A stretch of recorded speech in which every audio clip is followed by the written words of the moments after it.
ورحمة الله وبرکاته. ګران زده کوونکو د فزیک بله جلسې ته ښه راغلاست. زموږ د نننۍ جلسه څه ده؟ دوهمه فصل حرکتونه وایو چې اوومه صنف پورې مربوط ده. راځئ ګران زده کوونکو چې خپل درس پیل کړو. حرکتونه اول حرکت تعریفوو چې حرکت څه شی ده؟ د شاوخوا جسمونو په اړه د یو شی د موقعیت، یعنی حرکت په دې معنا د مثال په ډول دا یو تخته پاک ده. دا مارکر د تخته پاک شاوخوا ته حرکت کوي یا د تخته پاک نه لرې ځي یا نږدې راځي. دې ته موږ وایو حرکت، یعنی د شاوخوا جسمونو په اړه د یو شی موقعیت بدلون ته حرکت ویل کېږي. چې دلته موږ څو ډوله حرکتونه لرو، هر یو وایو. په عموما ډول دوه ډوله حرکتونه دي. یو بعدي حرکت دی، لومړی یو بعدي حرکت چې دې ته یو اړخیزه حرکت هم ویل کېږي. راځو دا تعریفوو چې یو بعدي حرکت کومه حرکت؟ که حرکت په مستقیمه کرښه کې ترسره شي دا یو اړخیزه حرکت دی یا یو بعدي حرکت. یعنی یو بعدي حرکت چې په یو مستقیمه کرښه کې ترسره کېږي دې ته موږ وایو یو بعدي حرکت یا همچنان یو اړخیزه حرکت. ګرانه زده کوونکو اوس راځو سرعت یا چټکتیا اوسط او فرمول. د چټکتیا اوسطه فرمول. چټکتیا هغه مبدا ده چې د وخت په هر واحد کې طی کوي کوم چې د سکالر مقدار او د هغې واحدونه دي. یعنی د خپله چټکتیا یا سرعت واحدونه څه دي؟ متر پر سکند ده، متر پر سکند مربع یا همچنان سانتی متر پر سکند مربع، همچنان کیلومتر پر سکند مربع یا هاور په ساعت کې هم کولی شو چې دا ونیسو. دا خپله د چټکتیا یا د سرعت واحدونه دي، متر پر سکند، سانتی متر پر سکند، کیلومتر پر سکند پورې. ګرانه زده کوونکو موږ چټکتیا یا سرعت څه وایو؟ دا د یو فورمول له مخې نه ترسره کېږي. سی وي مساوي کېږي وي سرعت خپله یو جسم څه حرکت کوي د یو نقطې څخه تر بله نقطې پورې. ګورئ زده کوونکو دا یو سرعت شو وي شو، خو دغه سرعت د وکتور په شکل ده. نور ځکه موږ هم خپله سرعت ته د وکتور علامه ورکوو، ځکه چې سرعت هم لون لري هم مقدار لري، د وکتور په شکل دی. نور وایو چې وي مساوي کېږي ډي دلته فاصله ده پر ټي باندې. یعنی یو جسم د یو نقطې څخه تر بله نقطې پورې چې حرکت کوي تر بله نقطې پورې دغه فاصله څه طی کېږي ته موږ فاصله وایو چې دا په ډي باندې ښودل کېږي. دغه فاصله څه طی کېږي دا یو وخت هم په یعنې په دې باندې تېرېږي. نو د دغه فاصله د طی کېدو وخت ته موږ ټي یا زمان وایو. نو په دې ځای کې دغه ډي څه ده؟ فاصله ده، او دا ټي څه ده؟ زمان ده یا وخت ده، وخت یا زمان. او بي هم څه ده؟ سرعت ده.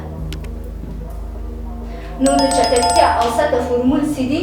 دي یا سرعت مساوي کېږي ډي فاصله پر ټي څه وخت یا زمان په نوم یادېږي. اوس راځو ګرانه زده کوونکو متوسطه سرعت ته. متوسطه سرعت فرمول هم څه دي؟ د حرکت د شی د موقعیت بدلون څرګندوي، د وخت په نسبت بلل کېږي چې د وکتورونو مقدار دی او د هغې واحدونو عینا د سرعت یا د تیزي واحدونو په شان دي. لکه موږ وویله چې خپله سرعت عموما مساوي کېږي فاصله ډي پر زمان باندې. اوس موږ د متوسط سرعت فرمول ترلاسه کوو چې د متوسط فرمول سرعت څه دي؟ وي مساوي کېږي دلتا ایکس پر دلتا ټي پورې. دلتا ایکس او دلتا ډي په څه معنا؟ یعنی دا په دې معنا ده چې دلتا ایکس مساوي کېږي ایکس 2 منفي ایکس 1. دلتا ټي په دې معنا چې ټي 2 مساوي کېږي منفي ټي 1.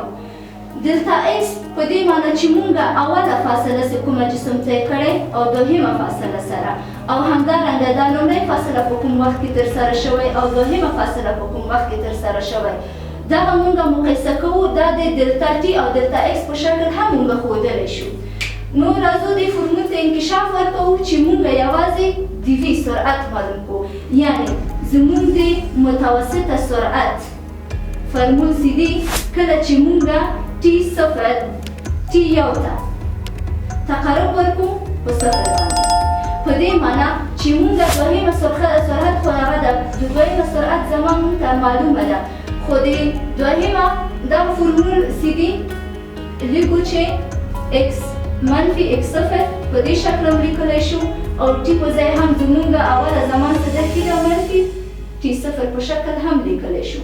مونږ د متوسطه سرعت هغه عمومي فورمول څه ترلاسه کوو، ټي صفر ته تقرب ورکوو په صفر باندې، نو دا مساوي کېږي x منفي x صفر خپله ټي منفي صفر.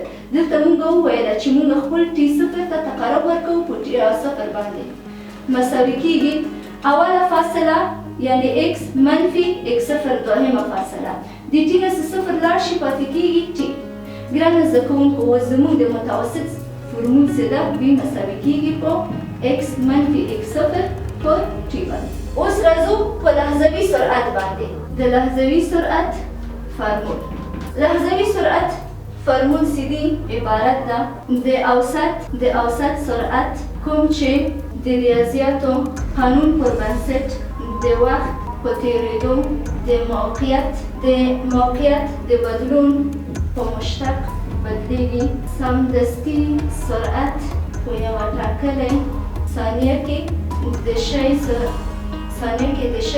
سرعت ښیي، یعنې خپله لحظوي سرعت کومه سرعت دی عبارت د اوسط سرعت حد دی. لحظوي سرعت کوم چې د ریاضیاتو قانون پر بنسټ د وخت په تېرېدو سره د موقعیت بدلون په مشتق کې بدلیږي. سمدستي سرعت په یو ټاکلې ثانیه کې د یو شی سرعت مونږ ته ښیي.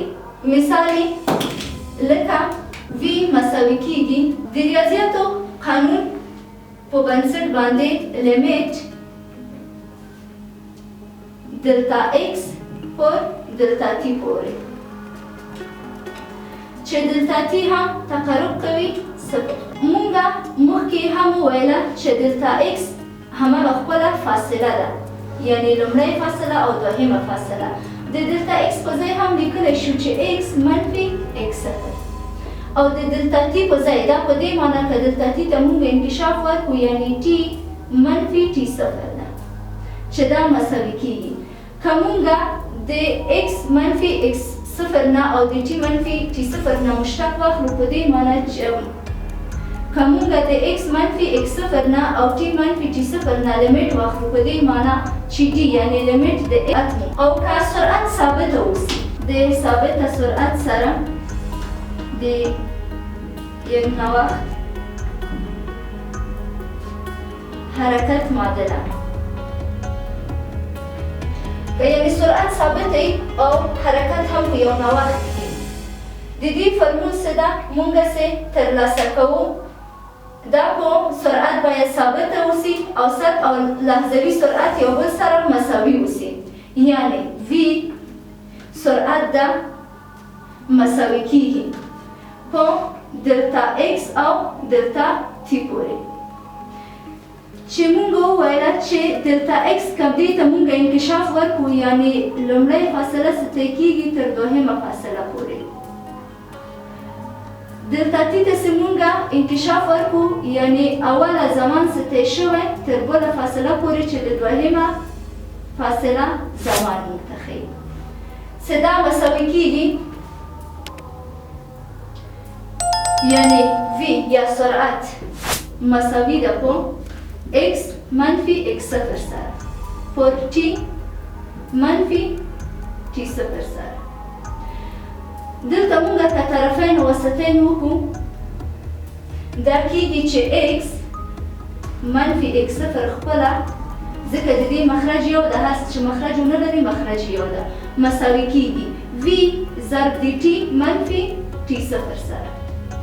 که دلته مونږ ټي صفر ته تقرب ورکړو په صفر باندې، دلته یې وضع کوو اوس x منفي x صفر مساوي ده په، که دا دلته مونږ وضع کوو v ټي منفي صفر، هر څه چې منفي شي د صفر څخه بیرته حاصل یې هماغه خپل عدد دي، یعنې x منفي x صفر مساوي کېږي مونږ v ټي سره ضربوو نور دغه فورمول لاسته راغله.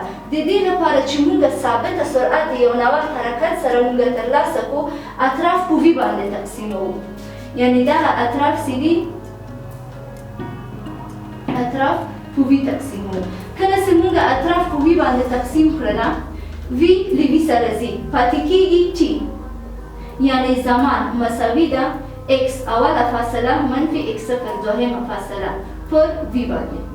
دغه فورمول چې موږ ترلاسه کړله دا د ثابته سرعت سره د یو ناوخت حرکت زمان منتخبي چې ټي مساوي کېږي لومړۍ فاصله منفي دوهمه فاصله پر سرعت باندې. ګرانه زده کوونکو دا و زموږ د نننۍ جلسه تر بله جلسې پورې چې زه ډاکټر یاسمین معصومي ستاسو په خدمت کې حاضرېږم. تاسو الله پاک ته سپارم. ښه وخت د خدای